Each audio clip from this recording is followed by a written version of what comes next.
Hello les mamans, ben voilà, on se retrouve aujourd'hui de nouveau pour une petite vidéo où on est au stade dans notre série ici qu'on passe ensemble, au fait que moi je vous partage des enseignements qui peuvent vraiment vous changer la vie par rapport à votre vie de famille, par rapport à votre vie de couple. Et donc l'idée c'est de vraiment vous donner un maximum de valeur durant ce petit parcours ensemble. Et puis pour vous dire aussi que à la fin de ce parcours, moi je vous proposerai de continuer le chemin encore avec moi si vous le souhaitez, en suivant la formation des gardiens de l'harmonie. Et donc c'est l'occasion pour moi de vous donner un maximum de valeur et aussi vous permettre d'apprendre à me connaître et de voir si finalement vous auriez envie de continuer ce parcours avec moi. Alors aujourd'hui, une autre chose que j'avais envie de vous partager, c'est le fait que dans nos relations aux autres, que ce soit n'importe quel type de relation, on a des moments où on se sent blessé, vraiment très fort, et où on a très mal, on en souffre, on peut avoir de la tristesse, on peut avoir de la colère, mais en tout cas, il y a un moment donné, un événement qui se passe qui fait que tous les voyants passent au rouge et que finalement on est vraiment dans un état émotionnel super perturbé. Et on a peut-être tendance à finalement incriminer l'autre, c'est-à-dire c'est parce que tu as fait ça, etc. Enfin bon, voilà, on a plein d'arguments. Et donc on se retourne vers l'autre et on lui fait des reproches, ce qui, je vais dire spontanément, c'est normal que ce soit comme ça. Si quelqu'un nous a blessés, ça va être notre première réaction. Mais après cette première réaction-là, j'ai envie de vous inviter à un raisonnement un peu plus loin, qui est que quand quelqu'un d'autre nous blesse, c'est en fait une manière de voir éventuellement ce qu'on a encore à travailler chez soi. Je m'explique. Si l'autre qui est en face de nous est capable d'appuyer sur un bouton qui nous fait mal, ça veut dire que ce bouton en question, il existe. Et qu'il est là de par notre histoire de vie, de par nos expériences passées, de par notre vécu d'enfant. Et donc, l'autre vient appuyer sur ce bouton-là.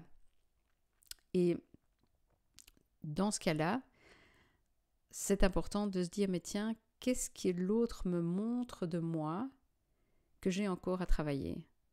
Je sais que ce n'est pas évident quand on ne le pratique pas régulièrement, mais une fois qu'on le pratique régulièrement, c'est vraiment intéressant. Pourquoi c'est intéressant? C'est parce que à un moment donné, si l'autre vient appuyer sur une blessure qui est toujours là en souffrance, le fait qu'il la met en évidence nous permet de travailler dessus et nous permet de faire le prochain pas vers une certaine guérison. Je vais essayer de vous trouver un exemple. Je ne sais pas si j'en ai un qui va me venir comme ça spontanément, mais il nous arrive de, à un moment donné, nous mettre en colère face à quelqu'un qui fait ce qui lui plaît quand il lui plaît. Et donc, on est par exemple, imaginons un couple où le mari, en fait, quand il a envie de voir ses potes, qu'est-ce qu'il fait? Il dit, moi, aujourd'hui soir, je vais aller voir mes potes, je vais passer un moment avec eux, je vais me divertir, ça va être chouette, etc. Et nous, à ce moment-là, en tant que femmes qui restons à la maison pour garder les enfants, on pourrait se dire, mais enfin, c'est dégueulasse, c'est la xème fois qui sort et moi je suis à la maison et moi je suis toujours là pour tenir le pot droit et enfin je vous laisse faire là allez quelque part le raisonnement qu'on peut se tenir dans ces cas-là, mais du coup on peut rester que tourné vers l'autre et l'incriminer du fait que lui il sort et que nous on reste à la maison, d'accord? Ou alors il y a une autre posture, c'est de se dire mais finalement pourquoi ça me met en rage comme ça? Pourquoi est-ce que finalement je suis si fâchée? Est-ce que ce n'est pas finalement parce que moi, je ne prends pas assez soin de moi? Parce que moi, je ne m'autorise pas à aller passer des soirées avec une copine? Parce que moi, peut-être que je ne sors pas assez? Et là, en fait, on peut se rendre compte que on est fâché sur l'autre qui prenne soin de lui parce qu'on n'est pas capable nous-mêmes de prendre soin de nous.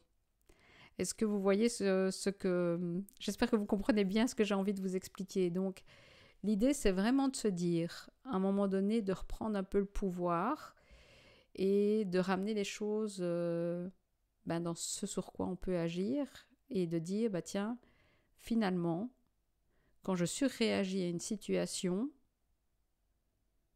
la question est, qu'est-ce que ça vient toucher chez moi et qu'est-ce que je pourrais mettre en place pour éviter d'avoir ce bouton sur lequel l'autre vient appuyer. Voilà ce que j'avais envie de vous partager aujourd'hui. J'espère que vous avez bien compris le principe de finalement d'avoir ce systématisme de dire si je surréagis à une situation, eh bien c'est que j'ai quelque chose à travailler chez moi. Moi, c'est quelque chose qui m'a aidé à beaucoup avancer et à me nettoyer de plein de choses. Donc, je vous encourage vraiment de vous mettre aussi sur ce chemin-là. On se retrouve bien vite pour une autre vidéo où je vous partagerai un autre enseignement que j'ai appris dans ma vie de tous les jours en tant que maman et en tant que femme. Et comme ça, je vous fais profiter de mon expérience.